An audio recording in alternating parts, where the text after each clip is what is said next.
Free agency's just started and trade's about to kick off. What's sort of the plan for the club? I think like every club, you want to come out of the trade and the draft period with a stronger list, and you want to think that your team's better placed than it was in round 23 last year. That's certainly our focus. We've got a strong belief in our young group. We think we've got a really talented young group coming through, so we're conscious of that we don't want to smother their development at any stage, but we still think that they need some support around them, and that'll be our focus, is trying to bring in some guys that have played a bit of footy. They've been around AFL clubs for a little while. That range of 21 to 24 year olds have probably played 50 to 100 games that can come in and play a really specific role, and that'll be probably our focus during this trade period, as well as trying to improve our draft position. As much as there's been some talk about the strength of this draft, I think it's more about the depth of the draft, but still, if you can get your picks inside the top 40, there's still going to be some very good players. Most of the guys have been secured for next year and beyond in contracts. Jeremy has one name still up there. What's the latest with him? Yeah, so Jeremy made the decision early in the year to put off talks to the end of the year, and we've been continually talking throughout the year. It's getting to that stage now. It's getting closer to decision time, both for the club and for Jeremy. So we'd expect a decision to be made in the next week or so on whether Jeremy's staying or where he's going after that. So yeah, that's probably the situation right now. There's always a host of names linked to any club, and Melbourne's no different there. What can you tell us in that department of the players that are being linked to the club at the moment? Yeah, I think there's been a number of players linked to us as a footy club, everyone from Patrick Dangerfield, Luke Parker, the top end players to other players, but all that we can say is we've been out there speaking to a lot of different players, and we're very active trying to attract players to our club. We've got a goal to be a destination club. We want to be a club that people put up their hands and say, I want to go to Melbourne. And right at the moment, we're not quite at that stage, that we're in the conversation, but we're not able to land a real A grade at this point. So I think it's really, you've got to be really clear on your timing with that, when to bring one in. And if it may not be this year, it may be next year where we target those players.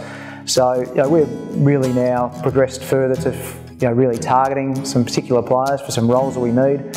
Jake Melcham's been mentioned. He's been targeted to play off half-back. He played that role probably for the last 3 or 4 games for Essendon this year.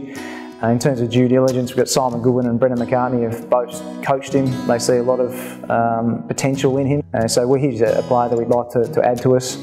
And Tom Budd's another one at GWS that's been linked to us again. And again, we've had discussions with him, and we think he'll help us as a club. So they're probably a couple of guys that we'd like to add over this period, and we think that they both would make our team stronger leading into next year. Jesse Hogan's another name that always gets mentioned for a variety of reasons, and a lot of Melbourne people would love to see him sign up long term. He's here till at least the end of 2017. Is there any talk about extending that at the moment? Yeah, I think it's a question I get asked pretty much everywhere I go by a Melbourne supporter. And he is contracted for 2 more years, but we're certainly conscious that if there's an opportunity for us to extend him, we'd like to. And we've already met with Jesse.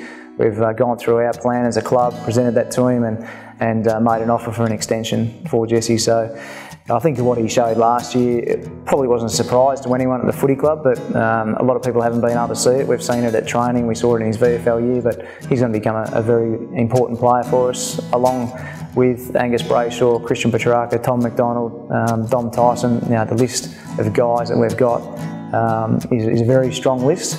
And we're going to make sure that they're all extended for a period of time, and it's probably something we have to be wary of as well. When we're targeting players to bring in, it can't be at the expense of maintaining our young group. A handful of guys have been delisted already. Do you expect to make any more changes to the list? That'll play out over the trade period. There's a few guys that still haven't been offered contracts at this stage, and it's going to come down to the numbers and which players we bring in.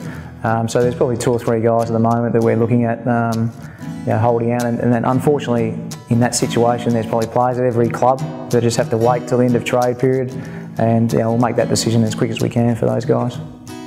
And looking a bit further to the draft, at the moment the D's have picked number 6. Do you expect to hang on to that at this stage? Yeah, we think getting picks inside the top 10 is going to be really important this year. There's still a lot of talent in that top group, so I think we would definitely want to have picks early on in this draft.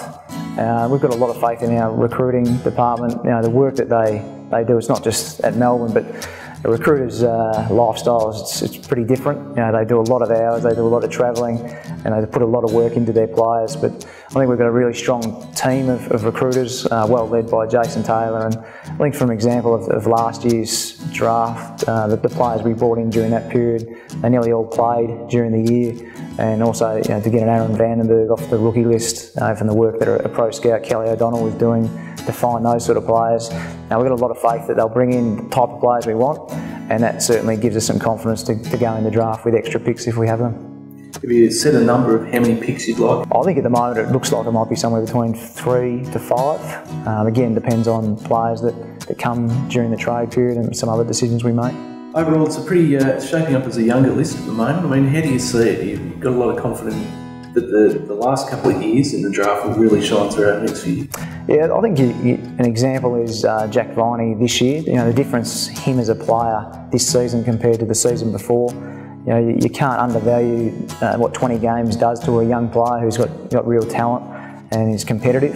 So we're going to have a number of guys in that category. You know, if you look down our list, there's not many players that you'd say they had a season this year that they can't replicate next year. And maybe Bernie Vince might be in that category, but he's a bit of a Benjamin Button. He seems to be getting better with age, really. So apart from that, all our guys are younger guys that you'd expect to be getting better naturally. But then also the amount of work we're going to be doing on game style and individual development. You know, we think that even signs late in the year for Mitch White to come off the rookie list and play a game, and he didn't look out of place at AFL level. Oscar McDonald played the last couple of games. James Harms probably played his best game for us in the last game. So to debut 8 or 9 guys last year, you know, we think that those guys they made us better straight away. So you know, we think that regardless of what the game's average looks like, we've got a lot of confidence in our group moving forward. Josh, plenty going on at the footy club. Thanks for your time, doing great work behind the scenes, and best luck over the trade and draft period. Thanks, Bergs. Looking forward to it.